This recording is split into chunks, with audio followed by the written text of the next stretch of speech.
Hello everyone. Well, I accidentally read another Gene Wolfe book. It wasn't that I wasn't trying to read another Gene Wolfe book, but this certainly wasn't the one I was planning on reading. I had intended my next Wolfe read to either be The Sorcerer's House or start Book of the Long Sun, and instead I read Castleview by Gene Wolfe. This is missing its dust jacket, but we'll put up a picture here or something. Castleview by Gene Wolfe. This was a very interesting read. There's always a bit of trepidation going into a Wolfe book, because even though I've read quite a number of his books so far, I'm still very much new to him in terms of, there are people who've been reading Gene Wolfe for decades and decades. So there's always this question, even with the few books that I've read, his reputation is quite large, and there's always this question of, all right, so you say he's one of your favorite writers, you say that there's a lot of value in rereading Wolfe's stuff, but you can still pick up a lot on his first reading. What if this next book is going to be the one that proves you're stupid, actually, and you don't understand what you're talking about? And I've had people on the internet, when I've shared Wolfe thoughts, who have said that. So it's always a little bit nervous going into a new Wolfe book. Is like, okay, is this going to be the one that stumps me? And I don't know that I would say Castleview stumped me, but I had a very interesting experience reading this. I think that in the bigger context of the Wolfe books that I have read, this is quite the fascinating read. So we'll talk about it. So Castleview is a very odd book, but it's a Wolfe book, so that sort of goes without saying. But even for Wolfe, there's some weird stuff in this book. It almost reminded me a lot of the time like an A24 movie. If you guys have ever seen A24, I'm sure many of you have, but many of their movies are discombobulating, are confusing. I would say some of them are indecipherable. I think some of A24 movies are nonsense, but some of them are really interesting. And Castleview read a lot like, it gave me a similar feeling when reading it as I get when I watch an A24 movie. So obviously the big question is going to be, what is Castleview about? So Castleview opens, and in the very first paragraph, we see this man who's working like at a factory, at a loading dock, and he thinks he sees something. And he ends up getting in an accident that kills him. And we sort of like hard cut from there to this family who is newly moved into the town of Castleview, where this man worked. And they are actually going on a tour of this man's house, that is being sold by his wife and his son. So this family is touring the house, and while they're there, this family that's moving in hears this local legend from I believe it was the realtor that shares it, that in the town of Castleview, it's called that because every once in a while during a bad storm or during the middle of the night, when there's usually bad lighting, certain people from the town have claimed to see the image of this large castle up in the sky.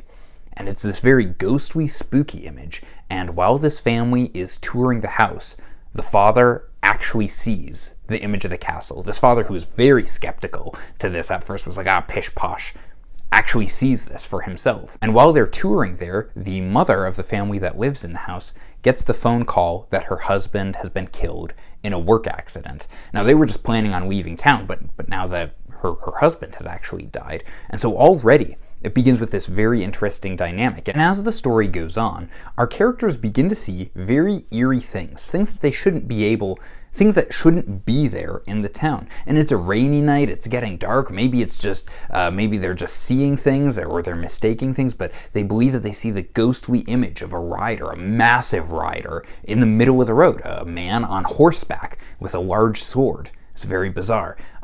There's a couple other incidents where people think they see somebody and then they disappear. And then, somewhat mysteriously, people from the town begin to disappear. And other people from the town begin to see people, and other people around them can't see them. So if you can't tell from that description, it basically becomes a ghost story, an urban fantasy ghost style story.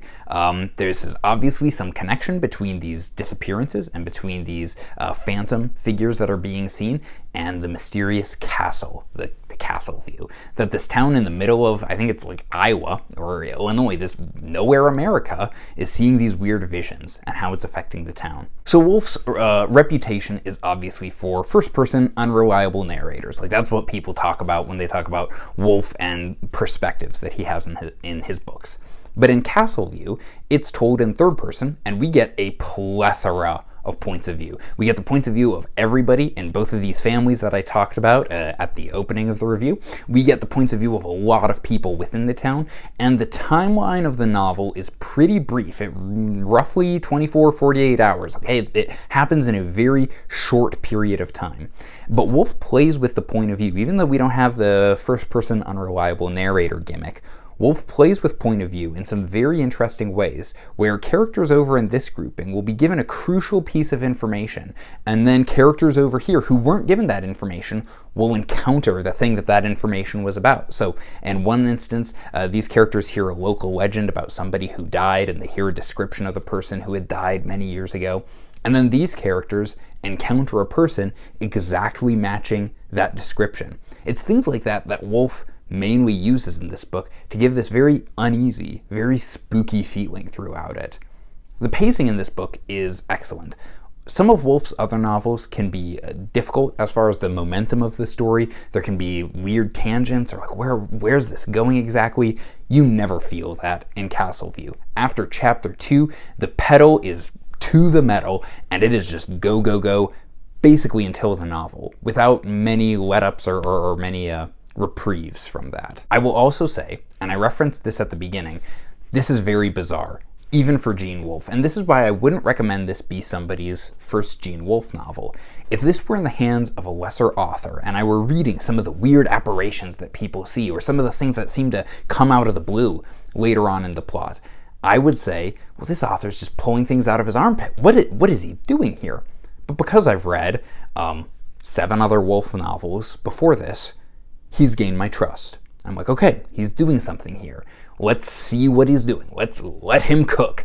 And so because of that, I'm willing to wait it out and see what the payoff of all of this is going to be. If I hadn't had all that experience with Wolfe, he hadn't developed that trust in him as an author, there's a high chance that I would have called bull on it, or I would have pulled the plug on the book and said, what is this? So I don't recommend this being your first Wolfe book, simply for that reason. I think it is better to have trust in Wolfe as an author before reading this one. So read Book of the New Sun. If you want just a standalone, I would even recommend Free Live Free being a first Wolfe book over Castleview. Having said that, Castleview is not difficult to read. It is not confusing. There's confusing things to the characters, but in terms of understanding what's going on, it's all very straightforward as far as that goes. But as far as deciphering the mysteries, now that's the big Wolfe question. People will say you really only understand a Wolfe novel on the reread. There's some truth to that, but that's largely a myth. You can get a lot out of a Wolfe novel, even on your first read-through. But what people mean by that is Wolfe will keep crucial pieces of information until the very end of the book. And then you learn these pieces and it changes how you saw everything beforehand. There is literally a reveal that is made on the very last page of this book, where I was sitting next to my wife in bed, finishing this book up. And I got to the very last page and I went, oh my goodness, what? Like, I couldn't believe what I had just read. My entire view of a character that I'd been following for most of the novel was completely changed. And that's the genius of how Wolfe writes this. Now, this isn't everyone's cup of tea, but I really like it, and I think there's a lot to enjoy here if you like piecing things together in your novels. If you like having really engaging, gripping plots that have clear, intentional things going on under the surface that you get to kind of suss out as you read it, then Wolfe and this novel, Castleview, is something that you should consider. As I said before, this is a very spooky novel. It's a very ghostly novel. Wolfe intentionally does things to keep the reader uneasy. Whether it's the characters disappearing at random times, whether it's the phantom apparitions, whether it's weird, bizarre, fantastical creatures that seem to appear out of nowhere, stay for a while, and then disappear. It all apparently is done with intention, and he does wrap it up in a very interesting way. On the whole, I don't necessarily have any super deep thoughts on this one. If I were to go into some of the deeper themes, or what is Wolfe saying here, I think I would probably need to reread that. And let me explain briefly what I mean by that. So, Wolfe is big into symbolism and allegory. That's part of why I like him so much. That's part of why a lot of people like reading him. There are, like, if you read Free Live Free, and if you watch my review of that, you know that the titular character, Benjamin Free, is named that for a very specific reason. It's no accident that there is a witch character in it whose name is Madame Serpentina. Like, these are not accidental names. So in a similar way, there's things like that Wolfe does in this novel. So the main character, or one of the main characters, is a father named Mr. Shields. Now, that's not an accidental thing, especially when you're talking about something that has fairy tale elements in it. Mr. Shields, I mean, come on, there's some very obvious symbolism of a shield that gets used throughout the novel. So that's really interesting to pick up on. But his wife, interestingly enough, has chosen to keep her own name, which I think is Schindler. I can't remember. But that's not an accident. Like, Wolfe doesn't just do things like that on accident. But I don't know fully what the reasons are for why he has the name Shields, but she doesn't.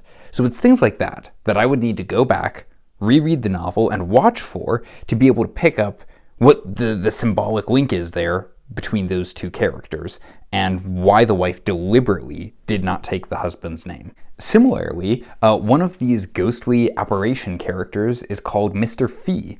And there's a big thing, I mean, the book opens with these characters trying to purchase a house from a man who just died, and from his widow and son. And that's really interesting once you start learning more about this castle from Castleview. And you start learning some details there. There's some really interesting parallels to the widow and the son taking care of this house and maybe wanting to sell it. And there's a lot of questions about ownership and ownership of property and having authority and jurisdiction over an area, and the father having died. Like, that's a deep symbolic thing that Wolfe deals with in this novel. I'll also say that one of the big tie-ins, I wasn't sure if this was a spoiler, but I don't think it is, and I'll say this. A lot of the fairy tale elements from this castle are tied with the Arthurian mythos. Not deeply, but enough that it's really interesting. So that's another thing to look for on a reread. So all of these are things where it's like, well, if I reread the book, there might be a whole lot more to say on this, but they're at least things that I would watch for on a reread, and Wolfe's doing something intentional here. So just wanted to mention that briefly too. I think there's a lot of interesting things done here, but of the 7 or 8 Wolfe novels that I've read so far, this probably is my least favorite. Having said that, that's like a 4 out of 5 star versus 5 out of 5, which is what I've given all the other Wolfe novels I've read. Reading this book feels like you're going through a vivid fever dream. It feels like a descending nightmare as you go through it, and I liked it. I think Wolfe builds that up very well. I think he does very intentional things with playing with the point of view or playing with the atmosphere of the story to build this atmosphere of it being a feverish nightmare that you're reading through. And it has a very interesting payoff, but like I said, I don't know that it's the deepest book that he's written, and I definitely wouldn't recommend it as a beginner Wolfe novel. If you've read Book of the New Sun, yeah, absolutely. Feel free to pick this up. If you want something really different, I think a lot of people pigeonhole Wolfe as an author, pigeonhole what he can do as a writer after reading some of his big stuff. So Book of the New Sun, the Latrobe books, and Wizard Knight, and they're like, oh, I know what he's doing here. And I think reading some of his lesser known stuff, which is what I've been trying to do with Pirate Freedom, Free Live Free, Castleview, is to show that there's a lot more in his bag of tricks than just 1 or 2 things. There's a lot more that he can do as an author, and a lot of the common criticisms of Wolfe, he doesn't write good side characters, he doesn't write women well, his world building is very confusing. I think a lot of that falls away once you start broadening the Wolfe books that you read. Like I said, this is not a confusing book to read. There are elements of how it all pulls together in the end that I had to reread passages and be like, wait, what is going on? But it's really not confusing in the same way Book of the New Sun is. So anyway, guys, I said before, I do plan on still reading Sorcerer's House and Book of the Long Sun later this year, but Castleview picked up on a whim, and I really enjoyed it. If you've read it, I'd like to know what you think. If there are other obscure Wolfe books that I should read, let me know down below. I also plan on reading An Evil Guest when I can. But that's it for me for today, guys. Thank you so much for watching. Go read more Gene Wolfe.